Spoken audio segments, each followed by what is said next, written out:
This is the weekly Health Law News Nugget from Southern Health Lawyers. I'm Rich Sanders. And this is the Health Law News Nugget for the week of November 18th, 2019. Well, the last week has marked a couple of different points of litigation between hospitals and the federal government that I think are indicative of a lot of different trends going on in the industry.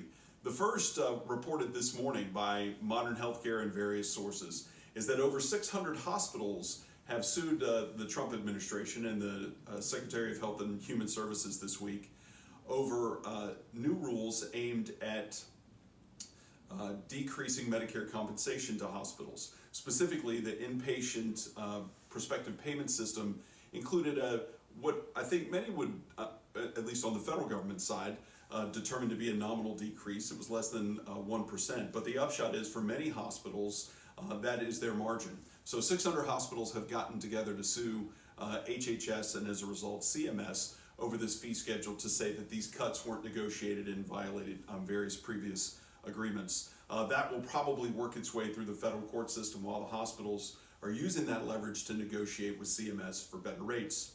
Meanwhile, that's the second round of litigation that was initiated between hospitals and the federal government in the last week. The first round was over the White House and federal government's proposal last week and issuance of a proposed rule to require price transparency for hospitals by January of 2021.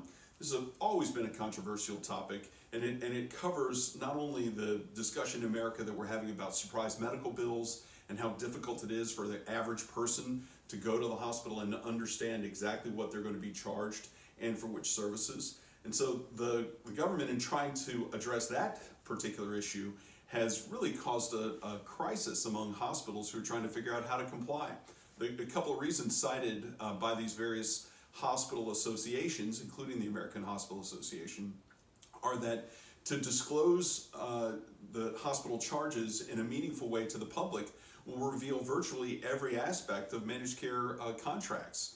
And those, of course, are very carefully negotiated, are often exclusive, and have significant confidentiality provisions and penalties. And that furthermore, by disclosing the nature of certain prices or rates that are set in a particular contract, that gives proprietary information to competitors of those health plans and competitors of those hospitals. So a new round of litigation is going to ensue as a result. So long story short, this week has been full of trips to court for hospitals around the country, and there's always something new happening in the News Nugget. So we appreciate your time and attention today.